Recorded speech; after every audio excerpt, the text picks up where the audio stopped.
जम्मू कश्मीर में राज्यसभा चुनाव और बाय इलेक्शंस दोनों की अनाउंसमेंट हो चुकी है। इस टाइम सियासत काफ़ी ज़्यादा गरमाई हुई है और हर एक पॉलिटिकल पार्टी जो है बेहद अपनी तैयारियां जो है ज़ोरों-शोरों से कर रही है। लेकिन वहीं पर अगर कांग्रेस की बात की जाए तो कांग्रेस इस पूरी पिक्चर से बाहर है क्योंकि कांग्रेस ना तो राज्यसभा के इलेक्शंस कंटेस्ट कर रही है और ना ही बाय इलेक्शन जो है वो कंटेस्ट कर रही है। ज़्यादा बातचीत इस पे करेंगे और मेरे साथ बातचीत करने के लिए मौजूद हैं कांग्रेस से ही एमएलए रजौरी इफ्तिकार अहमद, इनसे बातचीत करेंगे। सर, सबसे पहले शुक्रिया हमें समय देने के लिए। Thank you ma'am. सर, आपसे जानना चाहेंगे कांग्रेस का राज्यसभा चुनाव को लेकर क्या स्टैंड है? क्योंकि करा साहब की बात करें तो उनका ये कहना है कि हमें सेफ सीट जो है वो नहीं दी गई है, दिस इज़ द रीज़न हम जो है ये कॉन्टेस्ट नहीं कर रहे हैं। देखिए ये बिल्कुल सही बात है कि अ, हमारा जो कोलिशन नेशनल कॉन्फ्रेंस के साथ प्री पोल अलायंस में हुआ और उसके बाद सरकार को हमने आउटसाइड सपोर्ट एक्सटेंड किया। We are a part and parcel of this NC government. लेकिन जो हमारी लीडरशिप के बीच में बात हुई, तो लीडरशिप ने ये नेशनल कॉन्फ्रेंस और कांग्रेस की लीडरशिप के बीच में जो बात डिसाइड हुई थी, वो ये हुई थी कि सेफ सीट, जी। क्योंकि पहले नोटिफिकेशन और सेकंड नोटिफिकेशन में सेफ सीट थी और थर्ड और फोर्थ में कंटेस्ट था। तो उसमें जो हमारी कांग्रेस की नेशनल लीडरशिप थी, उसके बीच में नेशनल कॉन्फ्रेंस की लीडरशिप का ये डिसाइड हुआ था कि हम आप कांग्रेस को सेफ सीट देंगे।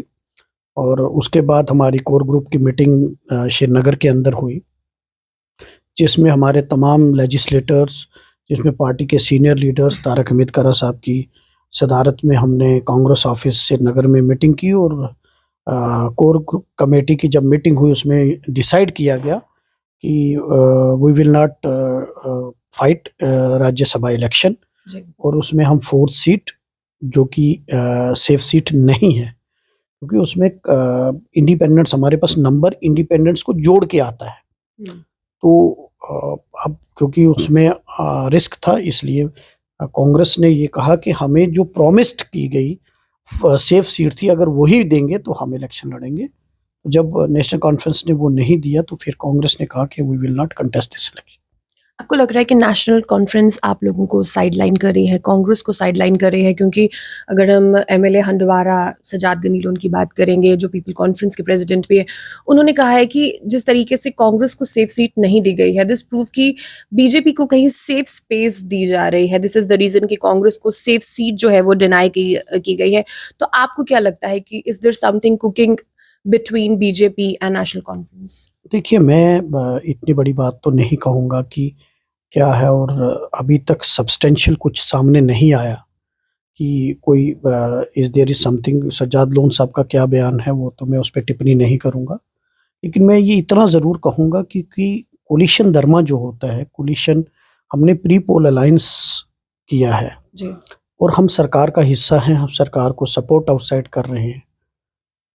तो इसलिए अगर कुछ भी होता है तो कंसल्टेशन से होना चाहिए। और जो कोऑर्डिनेशन कमेटी, देखिए डे 1 से कांग्रेस जो भी कोलिशन होता है, चाहे वो देश भर में कहीं भी हो, तो आप हमारा जो कोलिशन था, चाहे नेशनल कॉन्फ्रेंस के साथ हमारी सरकार रही 2008 से 2014, जब उमर साहब चीफ मिनिस्टर रहे, तब भी कोऑर्डिनेशन कमेटी थी। उसके बाद जब पीडीपी के साथ कांग्रेस का अलायंस था 2002 से 2008 तक, तब भी कोऑर्डिनेशन कमेटी थी। और कोऑर्डिनेशन कमेटी इसीलिए होती है कि ये सारी चीज़ें डिस्कस करने में। लेकिन I don't know what is the reason कि 1 साल होने के बाद भी अभी तक कोऑर्डिनेशन कमेटी कंस्टिट्यूट नहीं की गई। कोऑर्डिनेशन कमेटी में उसमें कांग्रेस के कुछ सीनियर्स लोग होते, नेशनल कॉन्फ्रेंस के सीनियर लोग होते, जो इस तरह के इश्यूज़ हैं वो दोनों वो कोऑर्डिनेशन कमेटी में डिस्कस होते और उसके बाद एक डिसीजंस लिए जाते कि क्या डिसीजंस है। तो लेकिन वैसा नहीं है, तो इसलिए कांग्रेस का ये स्टैंड रहा कि अगर जो डिसाइड हुआ वो अगर वो नहीं होगा तो हम इस पे कंटेस्ट नहीं करेंगे। आपको पर्सनली लग नहीं रहा कि तालमेल जो है आपका और नेशनल कॉन्फ्रेंस का बैठ नहीं पा रहा है? हालांकि आप लोग अलायंस में थे। अगर हम असेंबली इलेक्शंस की बात करें तो आप लोगों ने बहुत सी जगह पर फ्रेंडली कॉन्टेस्ट भी किया, उन्होंने आपके लिए सीट छोड़ी, आप लोगों ने उनको सपोर्ट किया। अलायंस था, एक बहुत बेहतरीन अलायंस था। उसके बाद एकदम से राज्यसभा जैसे ही चुनाव हुए तो इस तरीके का ट्विस्ट बच जाना। उसके बाद जब इलेक्शन बाई इलेक्शन की अनाउंसमेंट हुई तो नगरोटा वाली सीट से उनका ये कह देना कि हम कांग्रेस को सीट देंगे, कांग्रेस का जो है इस चीज़ को डिनाई कर देना, हम कंटेस्ट नहीं करेंगे। देखिए, जहाँ तक नगरोटा का इशू है, नगरोटा में जब 2024 में इलेक्शन हुआ तो वहाँ फ्रेंडली कंटेस्ट हुआ। तो फ्रेंडली कंटेस्ट में नेशनल कॉन्फ्रेंस ने सेकंड नंबर पर रही, क्योंकि कांग्रेस का जो कैंडिडेट था वो तीसरे नंबर पर रहा। तो लार्जर इंटरेस्ट को प्रोटेक्ट करते हुए बीजेपी को, क्योंकि हमारा जो कैंडिडेट, क्योंकि तब भी सीट नगरोटा में कांग्रेस को मिली थी, लेकिन उस वहाँ नेशनल कॉन्फ्रेंस ने भी अपना कैंडिडेट उतारा, जी। लेकिन सेकंड नंबर पर नेशनल कॉन्फ्रेंस का कैंडिडेट था। तो जाहिर सी बात है, जिसने सेकंड नंबर पर वोट लिए हैं वो बेटर वे में फाइट कर सकता है। इसलिए हमारी लीडरशिप ने ये फैसला किया कि वो सीट भी हम नेशनल कॉन्फ्रेंस को कहते हैं वो लड़े, क्योंकि वहाँ जब फ्रेंडली कंटेस्ट हो गया तो हम सेकंड नंबर पर नहीं थे, सेकंड नंबर पर नेशनल कॉन्फ्रेंस थी। तो मतलब आपको लग रहा है कि नगरोटा से आपके पास कोई भी ऐसा मजबूत कैंडिडेट नहीं था उतारने की? नहीं, ऐसा नहीं है कि मजबूत कैंडिडेट नहीं है। देखो, कोलिशन जब होती है तो उसके कुछ नियम होते हैं, उसका कोई कोलिशन धर्मा होता है। तो उसमें ये था, क्योंकि ऑलरेडी कोलिशन वहाँ नेशनल कॉन्फ्रेंस का जब चुनाव हुए तो जिसको हमने कांग्रेस ने टिकट दी वो तीसरे नंबर पर था, जिसने जो नेशनल कॉन्फ्रेंस सेकंड नंबर पर है।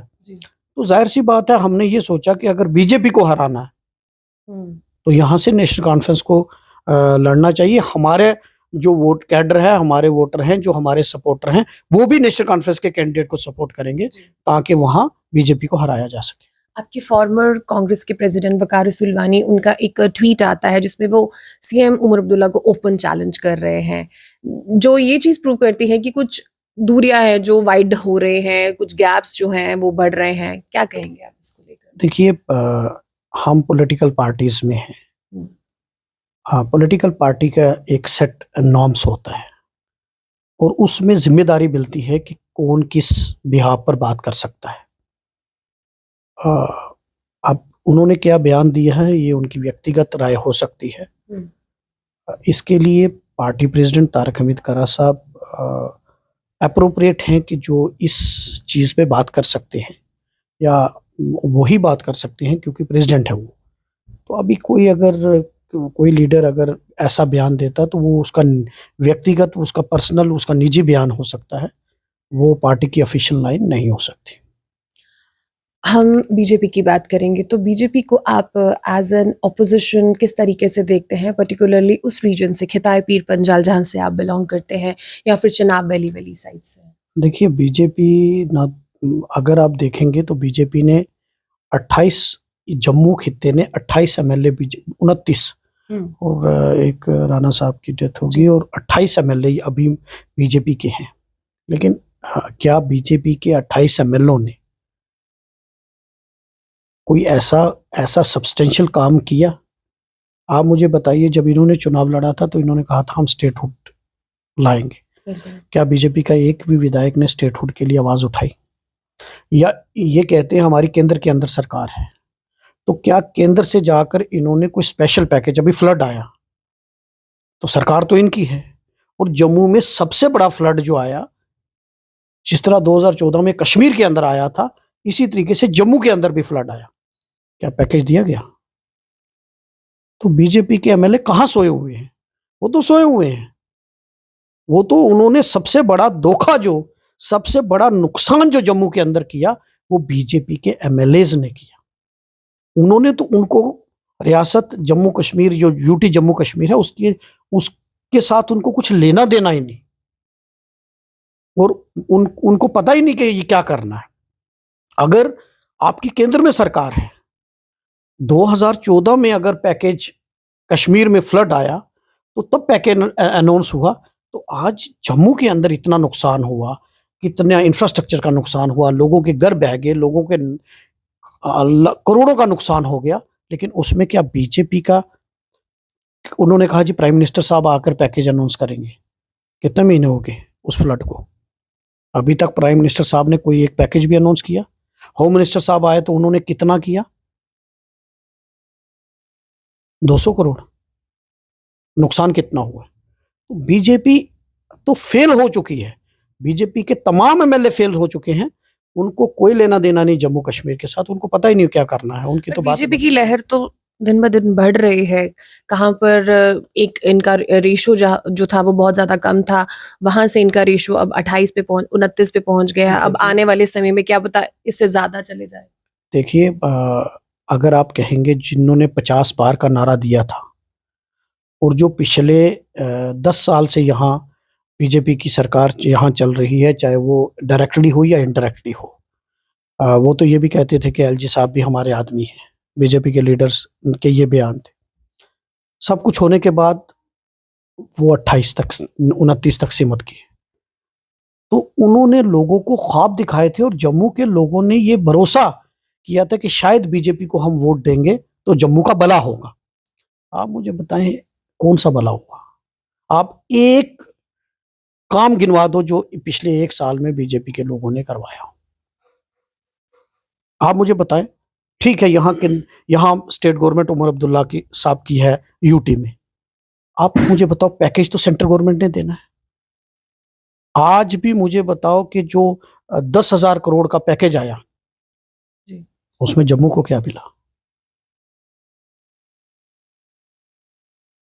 तो ये कहाँ है? ये सिर्फ गालियां देने के लिए है। ये सिर्फ लोगों को डिवाइड करने के लिए है। ये सिर्फ कॉमनलाइज करने के लिए है। उसके अलावा ये और कुछ नहीं कर सकते। और सबसे बड़ा अगर नुकसान, मैं आपके कैमरे ऑन रिकॉर्ड कहता हूं, सबसे ज्यादा अगर किसी ने नुकसान किया तो वो बीजेपी ने किया, जम्मू खित्ते का। और ये लोग समझ रहे हैं। आज व्यापारी परेशान है, आज नौजवान परेशान है। आज मुझे बताइए ना, क्या स्टेटहुड बीजेपी वालों को नहीं चाहिए? आज उस बच्चे से पूछियो कि जिसको नौकरी की जरूरत है। आज हमारे बाहर से लोग आकर यहाँ हर इंडस्ट्रीज में बाहर के लोग आगे, फैक्ट्रीज में बाहर के लोग आगे, यहाँ के जितने बिजनेस है वो बाहर के लोग आके कर रहे हैं। तो मैं आपको एक बात बताऊं कि बीजेपी का कोई भी एमएलए एक लफ्ज कैमरे के सामने नहीं बोलते। अंदर से वो भी चाहते हैं स्टेटहुड वापस, अंदर से तो चाहते हैं ना। जब अनऑफिशियल बात होती है तो कहते हैं चाहते हैं, लेकिन मजबूरी है, लीडरशिप के सामने वो बोल नहीं पाते हैं। तो इसलिए बीजेपी क्या करेगी वो तो उनकी बात ही मत करो। चलिए, शुक्रिया हमसे बातचीत करने के लिए। तो ये थे हमारे साथ कांग्रेस से एमएलए रजौरी इफ्तिकार अहमद, जिनसे हमने बातचीत की राज्यसभा चुनाव और बाय इलेक्शंस को लेकर, और क्या कुछ रीजन रहे कि कांग्रेस जो है इस बार पिक्चर में नहीं आ पाई, ना वो राज्यसभा चुनाव का हिस्सा है, ना ही वो बाय इलेक्शन कंटेस्ट कर रही है। और उसी के साथ साथ अब आने वाला समय जो है वो बताएगा कि इस बार राज्यसभा में जम्मू कश्मीर से कौन से एमपीज जो है वो निकलकर सामने आएंगे। और वहीं पर बड़गाम वाली सीट और नगरोटा वाली सीट की बात करें तो वहां से भी जल्दी ही आपको नए प्रत्याशी जो हैं वो भी मिल जाएंगे।